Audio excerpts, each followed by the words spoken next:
everybody, Sierra Media Gal here. Welcome back to my channel. Today I thought I would share with you how I recently DIY'd my Headless Horseman that I showed in my massive Halloween haul part 2. If you're interested in watching that, go do so. I will leave a link down in the description box for you, as well as a card up above. Anyway, I wanted to show you the process of how I ended up painting him, which is something I'd had in mind for a while. And then I'll show you how I decorated our mantle for the Halloween season. So to start with, I just bought some cheap acrylic paint from Michael's and two really fine, small brushes. Didn't even take the tags off of them, to be honest with you.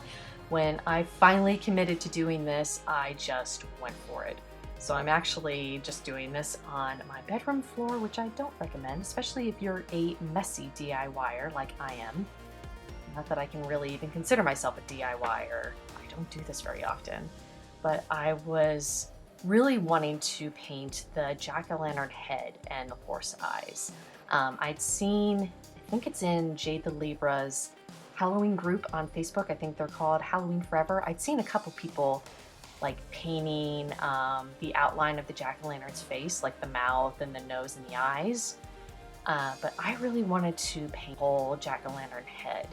So I went for it. Right now I'm just mixing a whole bunch of these acrylic paints together to try and get the perfect orange that I wanted. Took a little while, but I finally figured it out. And then I just went for it. I will say this whole process requires some patience. Whatever this Headless Horseman is made out of, I know it's definitely like resin, like heavy duty resin, but like I think it's mixed with something else, and I don't know my materials, so I'm not even gonna venture a guess. But it took several coats.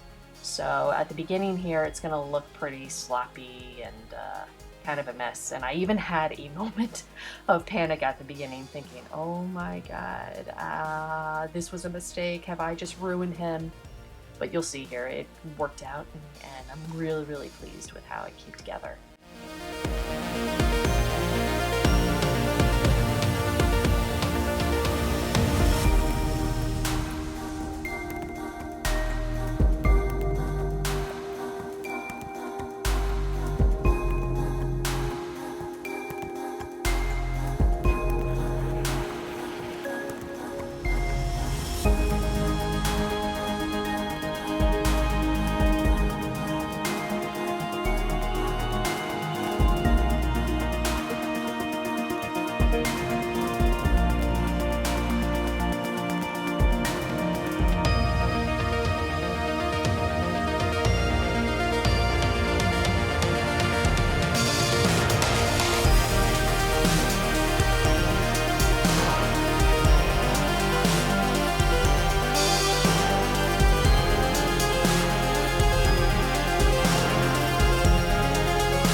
So after I'd done a couple coats, I went in with my smaller, fine brush to really bring together some of those details, like especially, you know, the jagged edges around the mouth and the eyes and the nose. I even had to go in to the nose again, and because as you can see there, I got a little bit of paint on the nose, so I had to go back in with some black paint and fix that, but it was fairly easy to do. And I'm so glad I decided to paint him, because I really do think the orange makes all the details in his face pop. Because he's all black, I think his face is really tough to see otherwise. So I love that coloring that jack-o'-lantern head and the eyes really just brings it all together.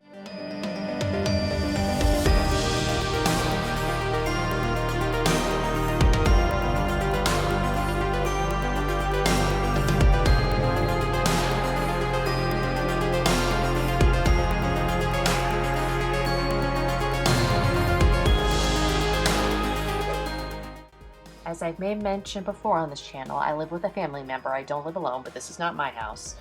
But all the more reason for me to have fun decorating this fireplace and mantle here. So I'm going to start by removing these wintry trees that we tend to keep out all year round just because they're like the perfect height. And then we have these string lights that we've had there forever. I think they're from Amazon, but you can find those any place. So then I'm going to add the spiderweb mantle scarf that I got off of Amazon for maybe $5 or $6. I will link it below for you if you are interested. I'll try to link whatever I can down below if it's available. And then to replace the trees, I'm going to add these spooky ones that I got from the Bullseye Playground at Target. Each one was $5. They are slanted, which I don't love, but again, they were $5, so I went with the cheapest option considering how much Halloween decor I've been buying this year. If you've watched any of my hauls, you know. So I just tried to fluff them up a bit. These bottle brush candy corn trees I got from At Home, I believe last year, so I don't think they came back with those this year, which kind of surprises me. But I'm just going to add those to each side of the mantle.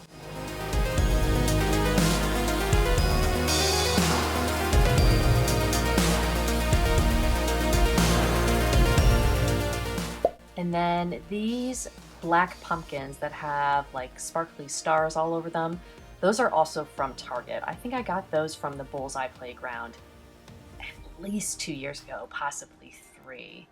But I thought they would work perfect over here with the sort of black gothic theme I got going on.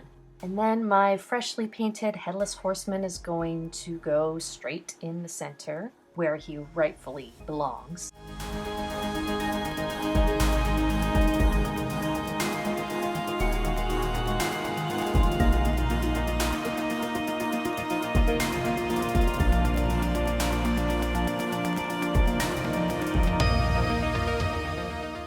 Then I'm gonna add these gorgeous Bath & Body Works male and female busts that, again, showed in my last Halloween haul. I love them so much.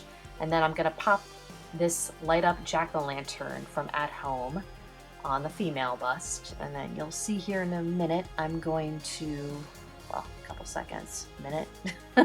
I'm going to add a velvet skull that I got from Target to the male bust, only because I only was able to snag one of those pumpkins from At Home. But I actually like that it's not symmetrical and that it's two different heads. I think it makes it visually more interesting. Plus, for whatever reason, the skull reminds me of the Headless Horseman's skull in Sleepy Hollow.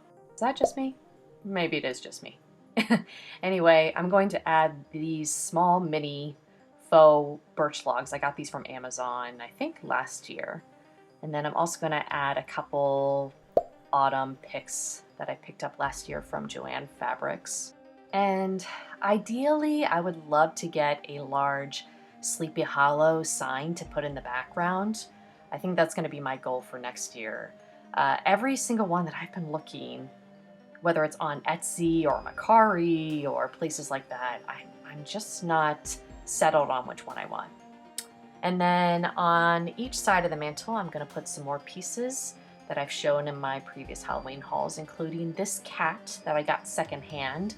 That's originally from Michael's, and this mini little broomstick that is also from, oh, there's Ace. That's my German Shepherd. He's 13 now. The mini broomstick is from Target. Ace was helping me decorate today. And then on this side, I'm going to put this much larger broomstick that, again, I got secondhand, but it's from the Ashland line at Michael's.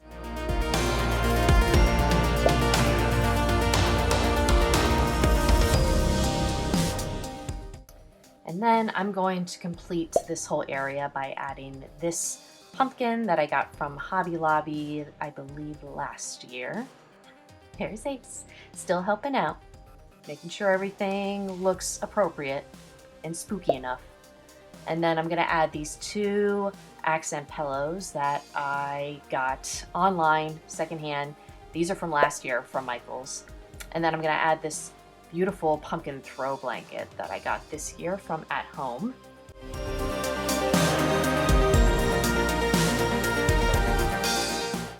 And that is my fireplace and mantle complete. I hope you guys have enjoyed watching this video, and I will let you enjoy the rest of the video clips that I put together. I also included some of this area lit up at night. I think it looks really, really cool. So if you enjoyed this, please be sure to give it a thumbs up. I'd really appreciate it. It supports my tiny channel. Also, I would love it if you would subscribe to my channel as well. I'm trying to get to 1,000 subscribers, hopefully by the end of the year. I'm not sure if it will happen, but I would love for you to subscribe and hit that notification bell so that you get alerts on future videos. And you can also catch me over on Instagram, showing a lot more spooky content and decor. So I will let you guys enjoy the rest of the video, and I will talk to you soon in my next video. Stay spooky.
Why have you been in the way so much today, Baba?